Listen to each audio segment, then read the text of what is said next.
Welcome to Clan Conversations, everyone. It is Halloween. Happy Halloween. Excited to have Chris Staley here as our guest on Clan Conversations today. We have some people in the room with us. Hi, people in the room. Lots of people on Zoom. Thank you for tuning in. I am going to start, as I normally do, by letting you know that we are recording. So this is going to be on our YouTube page later. I'm Jennifer Zwilling. I'm the curator and director of artistic programs here at the Clay Studio. We would like to recognize that the Clay Studio stands on the indigenous territory known as Lenapehoking, the traditional homelands of the Lenni Lenape people. We'd like to take a moment to reflect on the role of the Lenape as the past, present, and future stewards of the land, and the all of join in their tradition of respect and caring for the land and each other.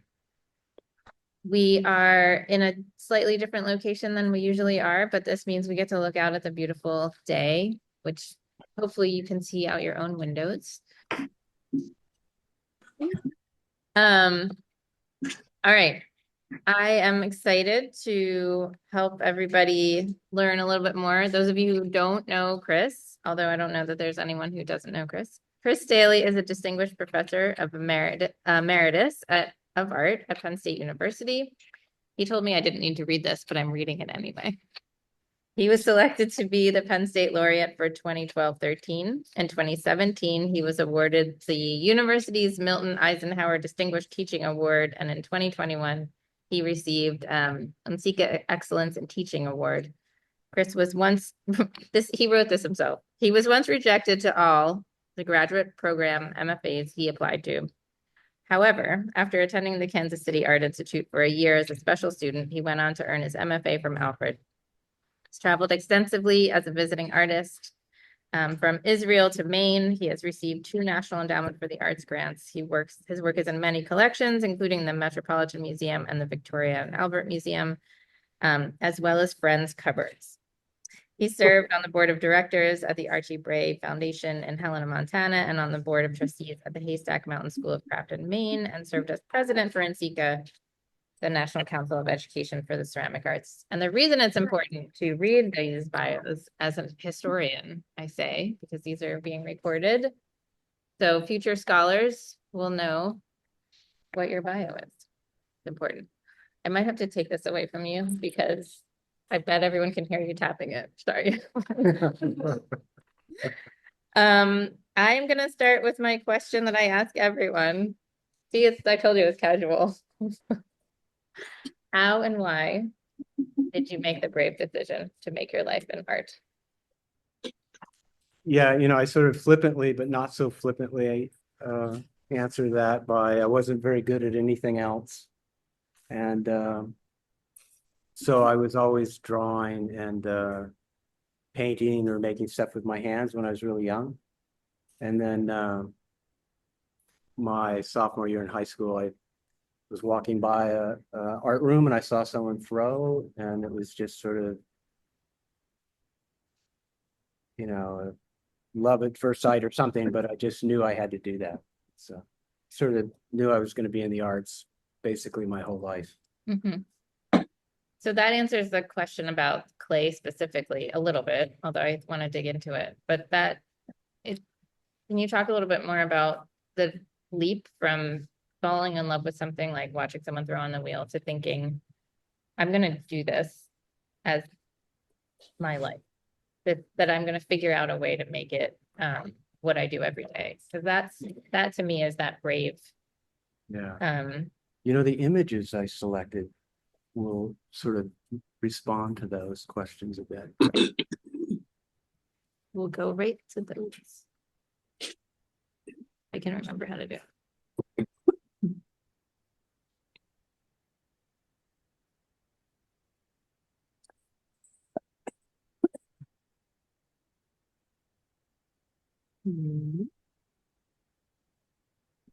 Is it? Yeah. Oh, it's just so it's hard for people in the room to see it, but that's it. Okay. That's better. Okay. So I just selected 11 images, and then I'll just briefly say a few things, and then Jennifer will ask questions, and then we'll go from there. But I did want to thank Jennifer Zwilling for inviting me to do this. And in many ways, she is the reason why I'm even here. So I just very much. So I think that question, I'm, obsessed with questions really, but that question of, that why we do what we do. And probably the one question I've always asked students is what event or circumstances in your childhood is most influence who you are, and as a result, influence what you create today. So every question I ask the students, my students, I have to ask myself. So I don't know if you can see that. Wendy, can you see the screen? Can you see the pictures on the screen? Okay, good. We're having trouble in the room, but everyone on Zoom can see. So we can see them, but they're small. For me, it's small in the upper corner. It's not as big as usual when you do it. Does anyone have a computer Okay. put full screen? I'll do it. I'll fix it. Hold on. Okay. I wish that could hey Trinity, can you Go to this Jeremy one to help? first. We're having trouble again with the projector in the room. We're just gonna do it like this as a way for everyone to sort of see it. It's a funny thing about the fact that it wants to show you the presenter view. Oops. Okay, it's much better now, I have to Great. say. That's what we're gonna do. Okay. So anyway, there's a quote by Barbara Hepworth, the great famous British sculptor, and she once said, perhaps what one wants to say is formed in one's childhood, and we spend the rest of our lives trying to say it. Mhm. And perhaps what one wants to say is formed in one's childhood, and we spend the rest of our lives trying to say that. So what is that was formed in our childhood that we're trying to continually express? And even Van Gogh said the creative process was circular, and we keep coming back to the same thing. So I don't know if anyone can see this, but this is a picture of my mother inside the house when I was a young boy. And I always remember her saying, kids, you've got to get out of the house, get out of the house. And so my one brother and then two brothers and sister, we always got out of the house. And I played with sticks and dirt. We moved 7 times in 14 years, every 2 years. And on Tuesday night, all the residents here were giving their presentations, and they all had stories about their life. And everyone in this room has a story about their life. It's just that we're not very good at listening to other people's stories, and we're not very good at asking questions. And I think art has the capacity to encourage us to be curious about other.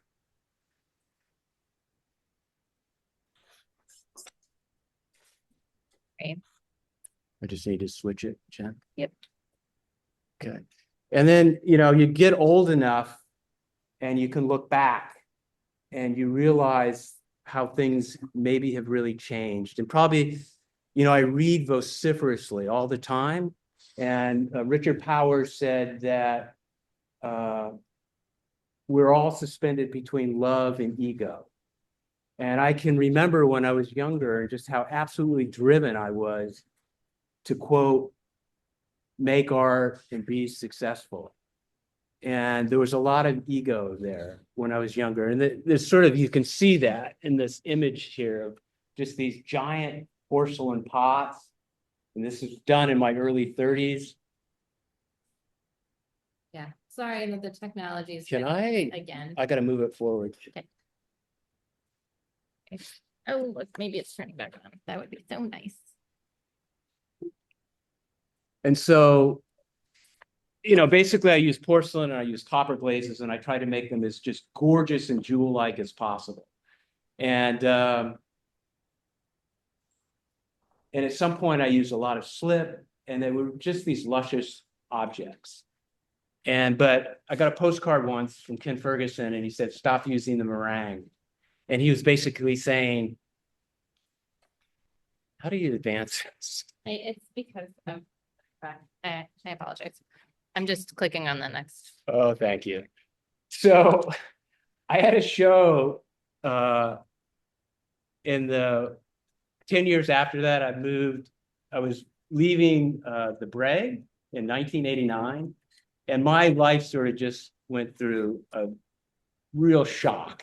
And I've talked to some of you and you've shared some of your shocks, but basically I left a tenure track position and went through a horrible separation with my wife at the time. And my younger brother, Peter, got HIV. And it all sort of happened at once. And I was supposed to have this major show in New York City with Garth Clark. And so I was trying to think, how can I pull all this together with this? And I was really surprised by the work I made during that time. It was all black clay and it was all torn apart. And it really sort of, the clay was telling me, it's that idea of unconscious competence, where the clay basically is informing you of who you are, or the art's informing you of who you are.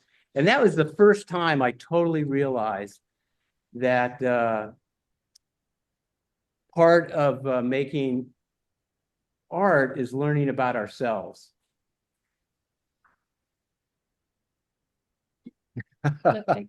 So you can barely see it, and it's sort of too oversized now. But this is torso size.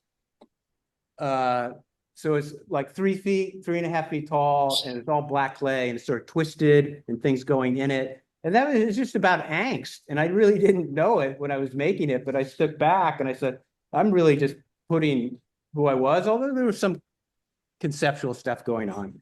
Anyway, I didn't want to make that angst work my whole life. It really was bad a year. I wanted to be happy and bring joy into the world. So, could you go back one? Yep. Yeah. So anyway, I always tell people, notice what you notice. It's so important. And, you know, that beautiful painted ceiling or roof behind the clay studio here just grabbed me. And I'm making some work that's inspired by this. But I like how rocks have always fit together and the hardness of rocks. So I built this first floor thing. And this is just that simply noticing what you notice. And then always doing exercises that can take us to places that we wouldn't otherwise go. So often I do stop and do like 40 drawings in 40 minutes. And I do this with students. I do alone with myself. By the time you get to drawing 32, you no longer care. The ego is gone. And it's always very surprising what you end up making. And I'm interested in this idea of friction or duality. I always have been. So the hard black clay and then the real fluidity of the porcelain and those sort of juxtaposing things. It's like when you rub your hands together, it creates heat. We're getting this, Jen. This is just very recently made here at the clay studio. And I'm trying to make rapid jumps from one thing to the next. And I'm really excited about what I did yesterday here. And I'm excited right after this to get back down there. And something is happening in terms of once a long-time friend of mine criticized I me don't always buy my clay from here. in terms of saying, They're fine with you're it. not the same person you were in high school. You've changed. And he said it in a real critical way. And then a couple of days later, I realized I'm glad I'm not the same person I was in high school. And frankly, I'm not the same person I was 2 years ago. So some things stay the same in ourselves, but some things I think are always changing. Okay. And then transitions can be really hard. It can be, I've talked to some of you just coming to the clay studio, the first months or the first year, it's hard. So when I left teaching full time, all that structure was taken away from me. But it was time to leave. It was time to go on and try and do something else. And so by the grace of God, I ended up teaching in jail, in a prison. And it only confirmed to me how passionate and committed I've always been to teaching, because the stakes were so profoundly high. It was people's lives, and it was really a life and death sort of thing. And one of them said, you know, I never thought of my life as a work of art. And that if I change, I can create something with paint. Why can't I create a new life? So art had, you know, Jen and I have been talking about curiosity a lot. And certainly the creative process is linked to curiosity, but really life is linked to curiosity. And like, who is the best listener in your life? if you really, when the chips are absolutely down and you have to talk to somebody, who do you talk to? What's your closest friend when the chips are really down? And those where the rubber meets the road type things are really important. And so when I asked the students in prison to share their childhood experience and what was most influential, what circumstances or events, I heard stories I had never thought I would ever hear from a human being. Completely different than I heard in the university. It put everything in a different perspective. But the more personal things are, the more universal they are. And I think this is the last slide. You know, I try and practice what I preach, which is hard because my oldest daughter told me, Dad, you're not as good as listener as you think you are. And boy, you listen to your kids when they criticize you. And I was walking the dog in the neighborhood, and this is one of the oldest people in their neighborhood. Her name's Melissa. I've always thought of her very wise. And one time I just said, Melissa, do you have any advice for me as time moves on? She said, yes, I do. I said, what is this advice? She simply said, have friends of all different ages. Have friends of all different ages. And I'm not just saying this, but it's been a blessing to me to be around so many young artists here and learn so much from you. And so this community that Jen and the rest of the staff here is absolutely magical because generally it's incredibly supportive, it's nurturing, people are curious, people are willing to be vulnerable, and you all have great senses of humor. Thanks. Yep. Oh, thank you. Have friends who are not upset by technological challenges is another good one. The fact that Chris could just share all those profound things while lots of crazy technology things were happening is pretty special. I want to talk about curiosity, but I just wrote down this. I wrote control and agency when you were talking about teaching in prison. And that people don't, some people who are in crisis don't feel like they're in control, and that having agency over anything in their life can sort of have such a profound impact on how they can make decisions and maybe try to take control of the things that are feeling out of control. When I talk about the Claymobile program, I often try to help people understand the importance of it. When you're a kid, you don't really feel like you have a lot of control over your life in general. And then you're a kid who's maybe in a tough situation and there's chaos around you, and you get to go to school and make Well, like 2 weeks. make something that you can use. I think is really important. Okay, I have to ask everybody to make sure that they're on mute. Well, that's all it means. Because I think something happened. People are not on mute. Oh, thanks. Okay.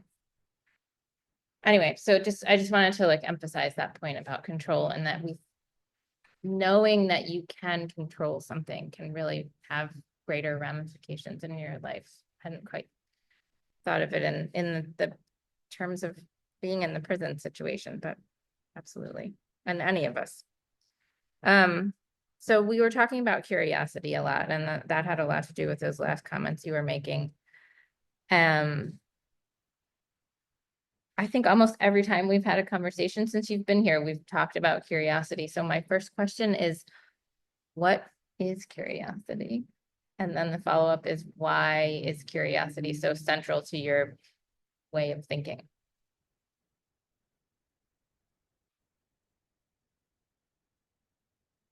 Yeah, that's a good question. Why are some people more curious than others? And how does curiosity actually manifest itself? They say it's like 4 questions or 5 questions. Like, what's your favorite color? Blue. Why is it your favorite color? Because the sky is infinite. Why does the sky infinite interest you? And then you try and respond to that. So follow-up questions that, can take you to someplace. Very few people ask follow-up questions. They'll ask one question and then they wait for you to ask their question. But if someone repeatedly asks questions, you're engaged with someone that's quite different than yourself, or whatever, that you're going to learn something.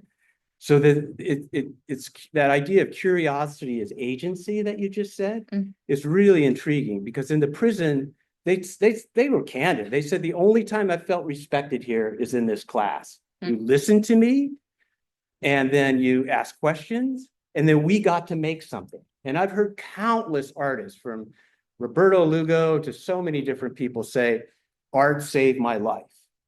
And there is a degree of agency where you get to create your own thoughts and feelings. Very few other things are you allowed to create your own thoughts and feelings about your own life. And one of the things in teaching that I find absolutely is that this idea of art pedagogy, and how does the art itself become a work of art? The art of teaching. How does pedagogy become artful in the sense of a new way to do something? So that was just this driving force. And it probably came from the fact that I got rejected to all the grad schools I applied to. I was at wit's end. I was devastated. I didn't know what I was going to do. It was existential. I didn't know how. I could not go home. It was untenable.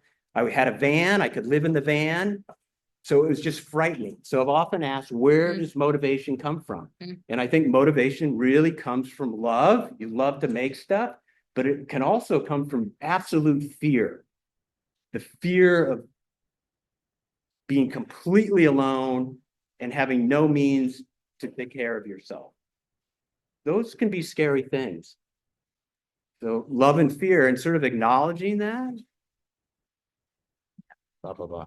Yeah, well, and I mean, and the word love is something that we picked up on earlier as well, that that is connected to curiosity, in that we are sort of searching as humans. We're searching for something, we're searching for answers.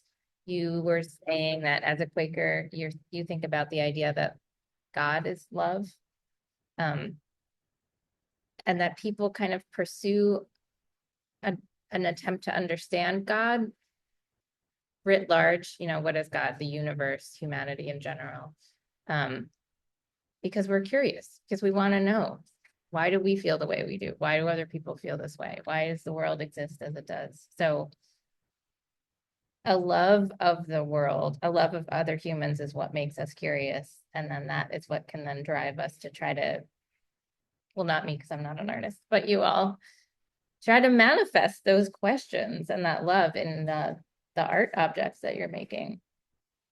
I'm not asking a question right now. Let me think of how to phrase that sort of question. What you're listening to you makes me think of the question, is Okay, that great. this idea of the inexplicable, the unexplainable, that art really embraces that. I don't know. You should be allowed as an artist to say, I don't know. Because in essence, that's the power of art. It's that mystery. It's the unexplainable element. So I saw year after year, graduate MFA students getting grilled for an answer. And the poor grads couldn't say, I'm not sure.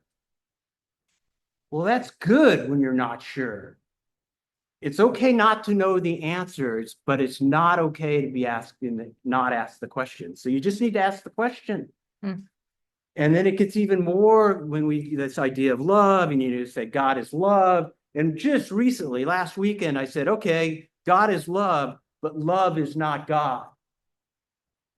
So what does that mean? We all have read the 5 love languages, acts of service, quality time, words of affirmation, gifts, touch. Okay. But you ask everyone to rank those, what's the most important? One person in a couple might say acts of service is the most important. I want you to be emptying the trash. I want you to be doing the lawn. Those are the most important things. You know what's number 5 for me? Touch. I don't like being touched. You got to respect that from your partner. So what you might ask, what does that have to do? What does that have to do with art making? There's very little art that really moves me anymore. Hmm. Very little. But when it does, I know it's digging deep. And there's an element that the artist is not in control, that something else is happening there. Hmm. And you don't know whether it's coming or going. And there's magic. And it basically embraces that mystery. But we're so scared. And we want to do so well that the very motivation to do well undermines us. It undermines our capacity to be vulnerable. And with that vulnerability comes courage. And I'll just say, Jen, I touched on it briefly. I had a really heated argument with my youngest brother, Peter, this morning about vaccines, and I'm not going to go into the details of it. By the end of the argument, I realized I was wrong. My ego did not want me to admit I was wrong, but he was right. And if I got to practice what I'm preaching, I thought this in my mind. I said to him, Peter, you're right. I listened to you. You changed my mind. And Peter said, I'm sorry, Chris, that I was so mean in my argument to you. But my whole life has been based with HIV, trying to stay alive. So I researched science like nobody else has ever researched science, so I could stay alive. And that's why I was so passionate. And the reason I'm so emotional is because he's my brother. So we all have those people that are really close to us. And I guess that sense of love and ego, and when to step away from that. How do you feel about touch? Is that okay? Yes, Okay. thanks. I wrote brave because vulnerable is brave. And the fact that you just shared that in such an emotional way is a gift to all of us. So thank you. And I'm sure your brother was happy to hear that he was right. He was. Especially, are you the older brother or the younger brother? I'm the older. Oh my gosh, your older brother telling you that you're right? No, I don't, that he's is, younger. no, I know. Yeah. That the fact that as the older one, you let him be right Yeah. is, I have an older brother, so I know wherever I speak. It is powerful that someone you look up to can say to you that. I have lots of other questions. I wanted to say that if anyone else has questions, wherever you are in Zoom land or in real life here, feel free to share them with us. But if you aren't vulnerable, as you're saying, you can't continue to be curious, right? Because you have to be willing to not know the answer in order to ask questions. And then that is the basis of making good art. I love what you said about that you kind of can tell that something else has taken over when there's a work of art that really moves you. And that there is magic in that, whatever magic means to you. I sincerely believe in all of those things. And I think it's quite a privilege to be able to help other people who don't engage with art every day, kind of come into the gallery or come into the studio and experience that feeling. You all, those of you who are artists, are so brave. That's why, I mean, it's coming back to the same question that I always ask in the beginning. That's why I use the word brave, because if you aren't brave, you can't break through the curiosity to be vulnerable. And that's hard to find. I think the next thing is just to get back to your teaching, your idea about making the art, making teaching into art, and that kind of brings us to the book that you've been working on. For those of you who don't know, Chris is a book is almost out any day now. And has shared a list of the chapters with us. And I think it would be great. It's very instructive to see that thinking process.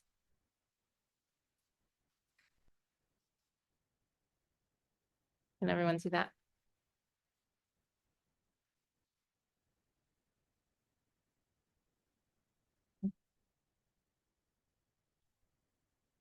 So I want to ask you first why you wanted to write a book. Why did you want to write this book? Yeah, the real, honestly, the simple question was when you're so vulnerable when you're a student. You enter into a class and there's this person there, and then you want to learn a lot from the person. And you want your work to get a lot better. And so I did 4 years of undergrad. I thought I got the senior talent award and all this rest of this stuff. And then I applied to grad students. I got school and I got rejected everywhere. And I thought, this isn't right. Everyone told me I was really talented. I got all A's. What went wrong? And then I had this, there's moments in our lives that are transformative. And I had just a 5-minute conversation with Robert Turner. And I just said, Mr. Turner, what are my chances of getting into Alfred's graduate program? And he said, not very good. And I could tell he was a kind, sincere man. And I said, how come? He said, your work isn't developed enough. It's not mature enough. It doesn't have your own personal voice. You're trying to make pots, but they have no character to them. Bam. I said, how do I learn to make better pots? And he said, go to the Kansas City Art Institute. They take pots seriously there. So I went there and they asked questions. And they said, what's your favorite historical pot? And then they asked, why is it your most favorite historical pot? And then so Wait, I what was started. your most favorite historical pot? Oh, it was a small Sung Dynasty cover jar. But back in the pictures there earlier on, there was a cut apple of me with all those large porcelain pots. The cut apple is something I'm still dealing with today, but I didn't know anything about the cut apple. I'm fascinated with interior and exterior. I think that's why I've often gravitated to the vessel. We've heard it all before, but the human body, interior, exterior, you can look at someone and think you know them, but you don't know them at all. And so it's only over time. So there's this mystery of the unknown. And then the book simply came about. I figure, what a waste. All the thought and effort. And as time went on, there seemed to be an increasing desperation in the arts. And I kept thinking art's the most important subject in the whole damn university. And they're wanting to cut the arts when art is going to save this world. How can I articulate it? I mean, really articulate it. You can't just say, I like the touch of clay. That's not enough. You could say, I like clay because of its reciprocity, because this pencil is touching me as I'm touching the pencil. So the clay is actually validating your own existence. So you got to really dig deep. And we as ceramic community have not done a very good job of that, because we haven't been intellectually or conceptually rigorous enough and asking really deep and probing questions about what we're involved in and how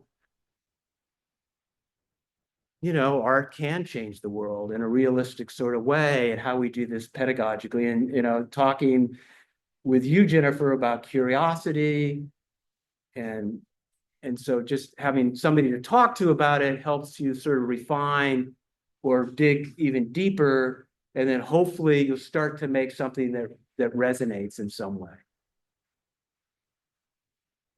I don't know if that is. It's not, we're not looking for answers, right? Right. We decided that. Clay is validating your existence. What I wrote from that one.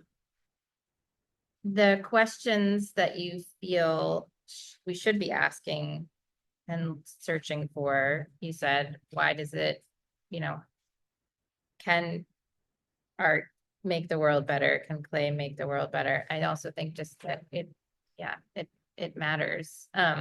Is there a way that you have hoped that the field would become more rigorous? How do you see that possibly happening? Because that is your book, the answer to that idea of how it can be. Hardly. It's just my struggles. It's a very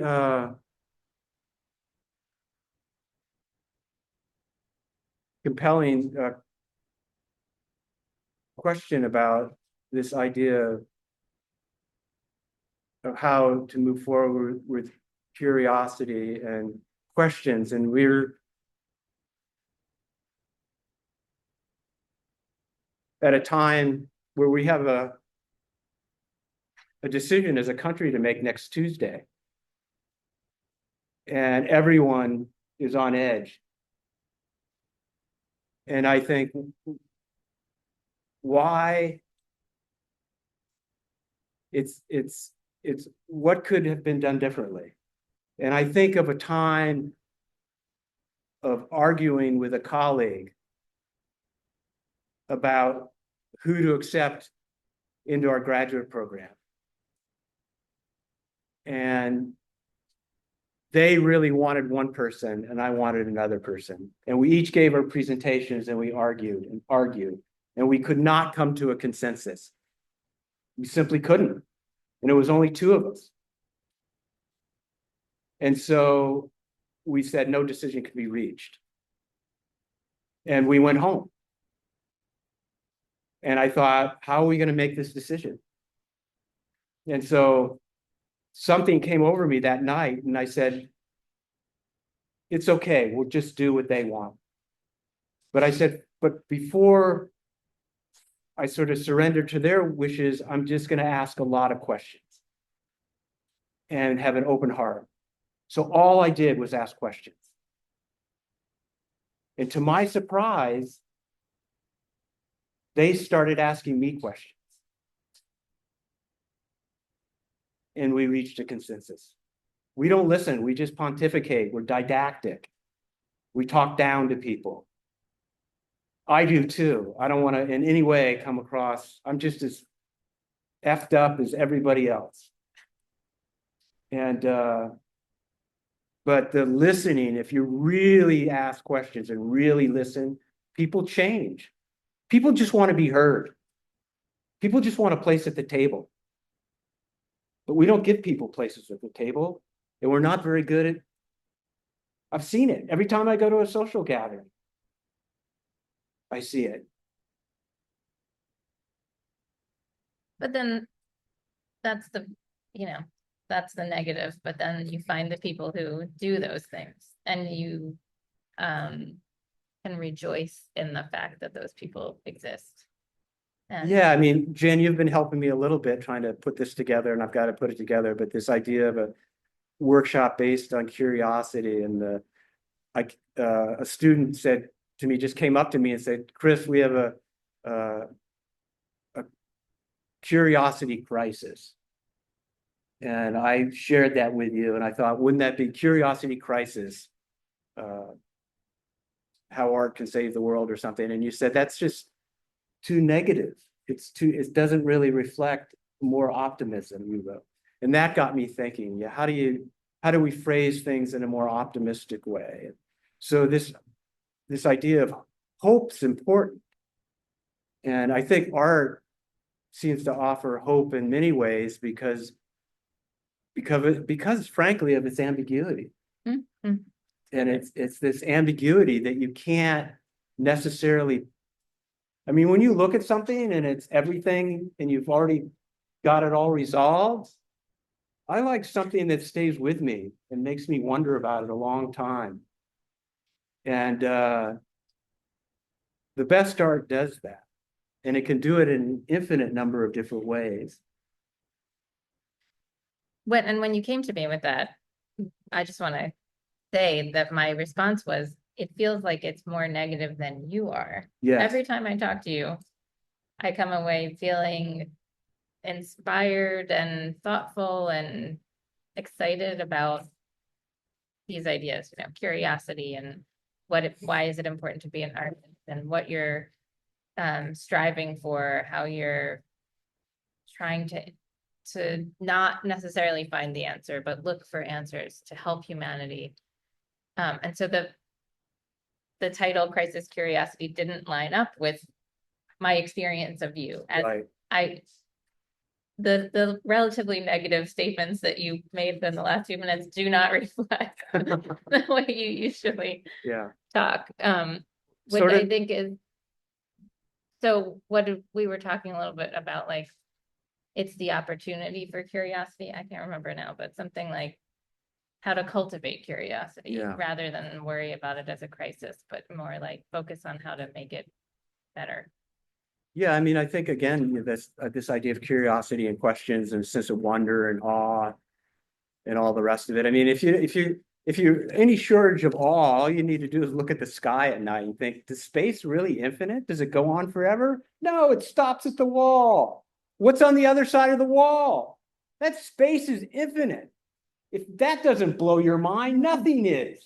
And time is infinite. We're just a spit in the history of time. So if time and space don't blow your mind, nothing is. Nothing will. But the one thing about you said something, Jen, that was really had me thinking about something else. What was it? Just now, Yeah, just this idea of cultivating the curiosity No. instead of, something. which I love it when I'm profound. So Yeah. a shame when you can't. Oh, I know what it remember was. I know what it was. It's just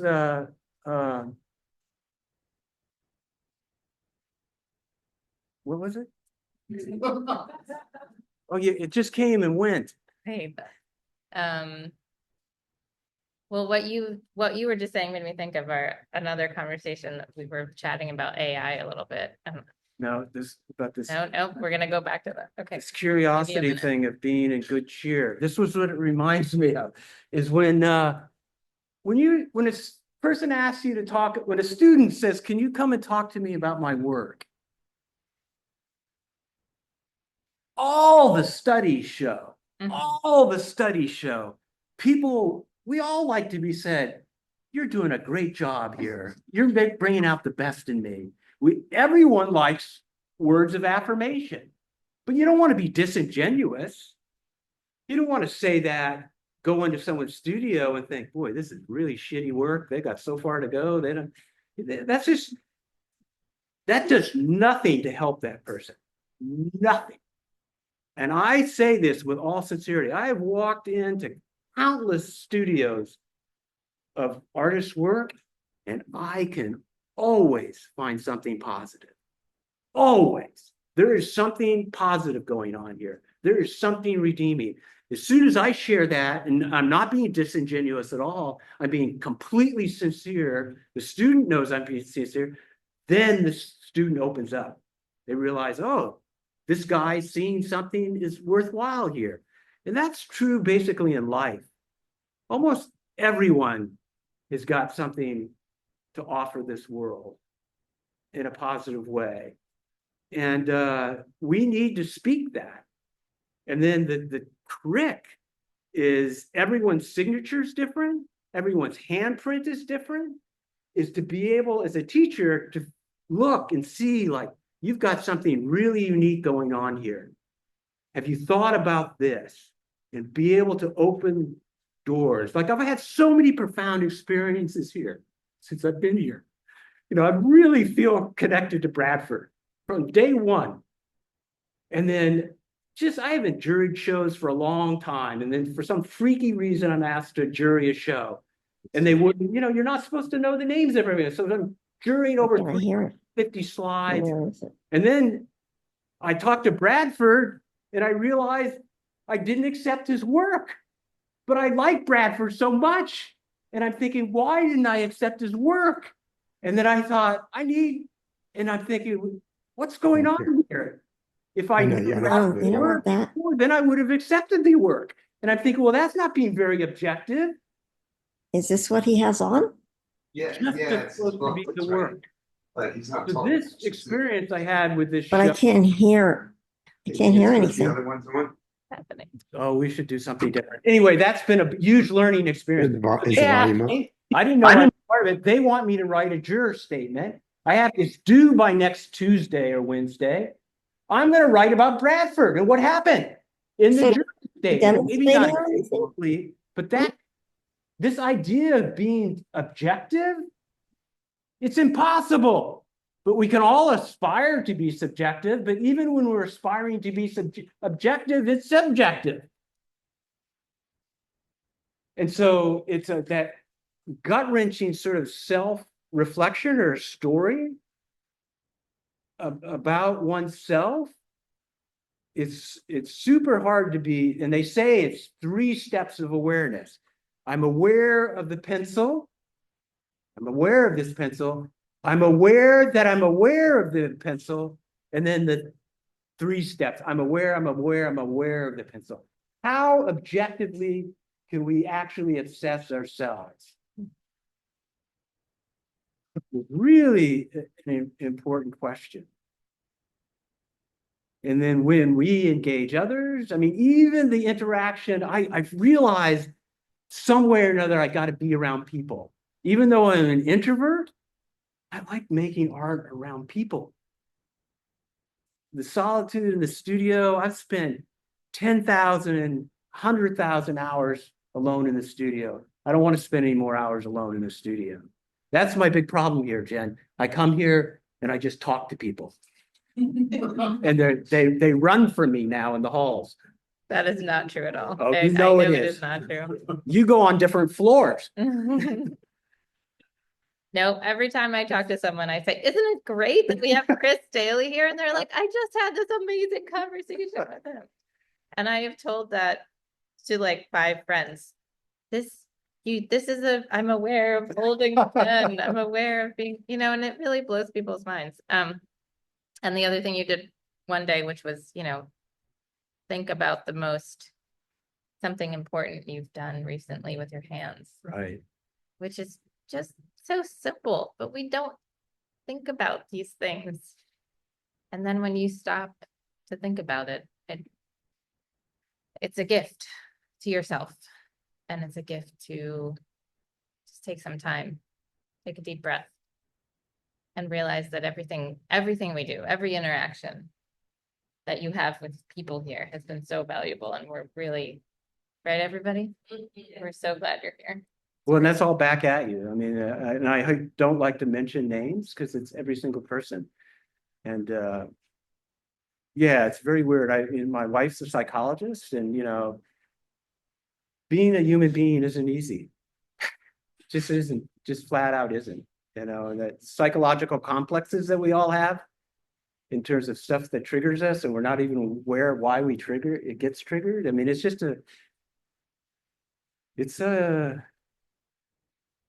Quakers always at the end, they always swim joys and sorrows. So I was liking this idea of the joys of things, and you have these wings today that are so joyful, and this is only part of the outfit. I mean, and then, gosh, the best outfit I'll ever remember is, you said Charlie. you're a glaze test. So talk about joy. Yeah. Yeah. And I'm thinking, it's sort of glossy, but the pants are a matte surface, so I'm trying to think of you as glaze towel walking around. Really so great. Yeah, where am I gonna go next? Any questions from anybody? Yeah, I mean, any questions from the audience? We did have someone write something in the chat. Hold on. Sure. Oh, Richard Knockin. Go ahead, Richard. Oh, wait, I have to turn up our volume. Hold on. Okay. Okay, can you hear me? Yeah.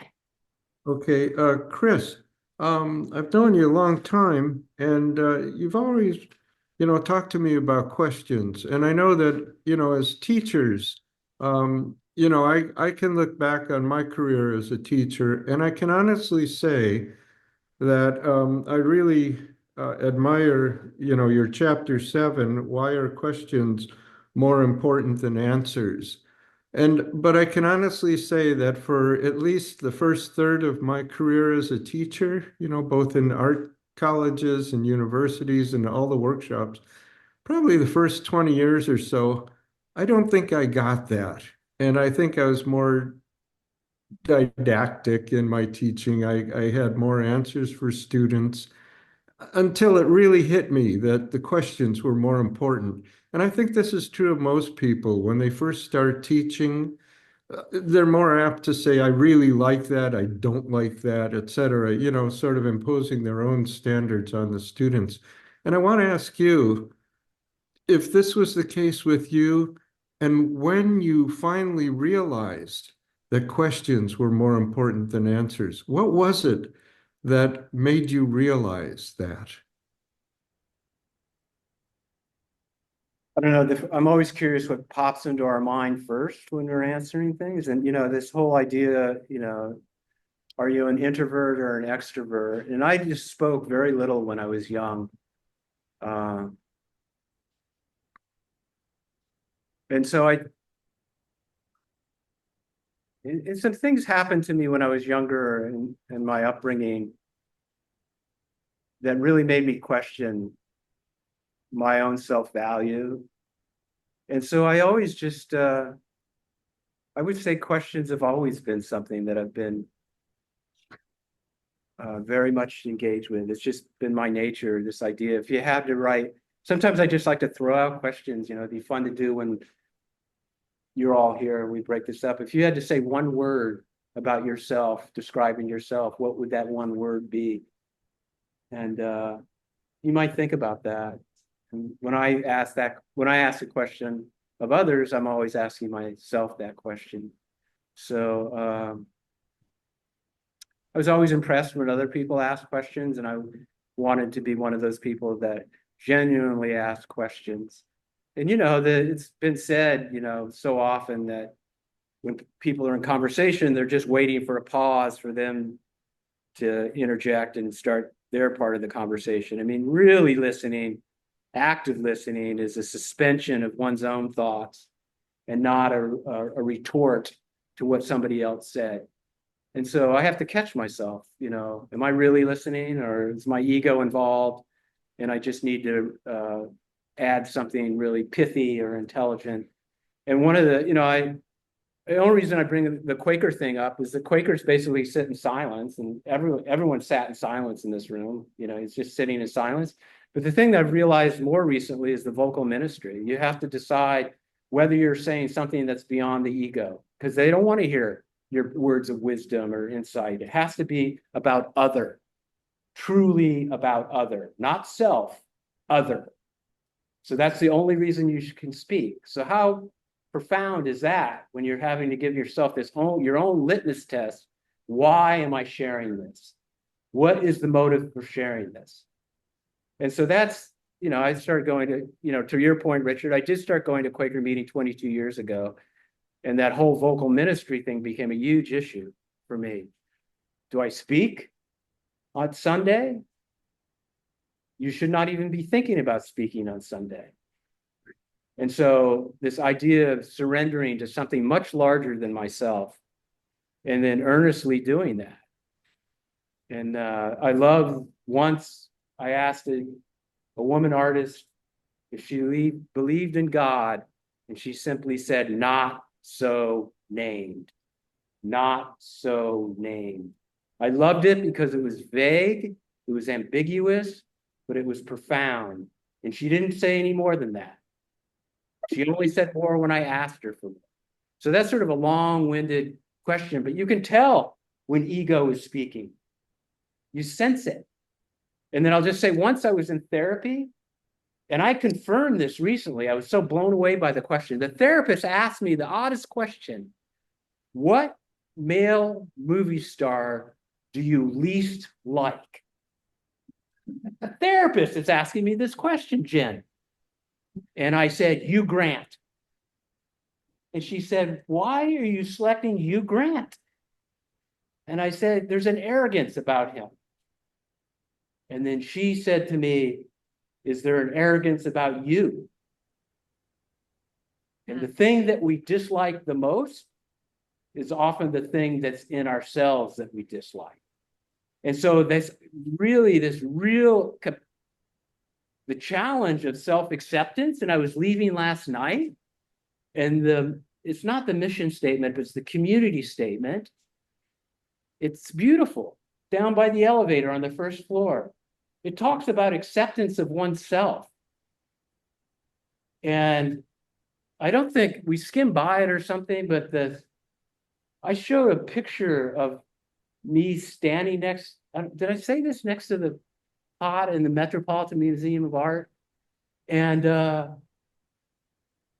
when I found out I was in that show and I had a piece at the Metropolitan Museum of Art, my reaction was, it's such a crappy piece. Why is that piece in there? I wish I could replace it with something else. And I got critical of myself. And I said, what a twisted way of thinking. You should give yourself a pat on the back. You got a piece in this show. But my mind, and you and I were talking about this, the whole fight or flight thing, it was critical. And so that was an eye-opening experience that happened just a couple years ago. So one of the blessings for us all, we are never too old to keep learning. In fact, you could learn more in the last couple of years of your life than you maybe learned in the whole preceding 10. That's pretty significant. And when someone says, I always look at people's artwork, I'm a little wary of refinement. But when people's work keeps going and going, I'm thinking they're changing as a human being. They're actually changing. And usually they're changing for the better. I mean, the idea of this fallacy that it's harder to grow or change as you get older. It's easier if you can be self-accepting, and it's easier to be self-accepting when you've lived through many more things. And some of my gray hair is covered up with purple right now, but I always say I earned this, and it's something to be celebrated to get to the point where you can learn more deeply. You mean? Keep learning. I know we're getting to the time. Does anyone else have maybe one more question before wait, 2 more questions. Someone's sitting next to Richard Notkin, and then somebody in the room has a question. And that's it. Just 2 more and that's it. Well, why can't we go a little over, Chris? No, I'm in charge here. Can you hear me okay? Yeah, we can hear you. Hi, Chris. This is Matt Mitros. I'm curious, Chris. The ego is often our Achilles heel, but we can never extinguish it. So how do we activate the ego to be an agent for good? A great question, Matt. Always have been a great thinker. I just wanted to thank everyone for being here. I mean that. So thank you, everyone that zoomed on, and thank you. You could answer it, but maybe the question and Yeah, people hearing the question. Is what Yeah, you're the doing. ego, how can the ego be an agent of good, Matt? Yeah. Yeah. Well, there is, people, at least how I often hear ego defined, is a sense of self and sort of self-importance or self-significance or self-validation. Those things you could argue are looking out for oneself. But I think it is important to question motives. And then ultimately, that idea of I think in the end, the older I get, the more and more important I realize relationships are. And those relationships can be challenging. And when do we actually do something for other? And it's coming from a place of love. And there's, many philosophers and even scientists have wondered about how altruistic we truly are. Are we being kind to somebody so they will be kind to us? And I have always been amazed about my interactions with strangers. And to the people I have, it's definitely not, I'm not expecting anything in return from them. It's coming from a place of what I think is, I mean, compassion, they say the etymology of compassion is shared suffering. It's coming from a place of like, we're all in this together. And I'm just trying to help another human being. One could argue, well, aren't you in essence helping yourself? It's in the giving that we receive, perhaps. But at least we're making the effort. And perhaps we're not absolutely sure of the motives behind that, other than perhaps giving our lives for something larger than ourselves. I think that's why Navalny, the Russian activist, I just was deeply mystified and profound by questioning why he went back to Russia. And I guess I have to take him at face value. He realized that his country's future was more important than his own. Yeah.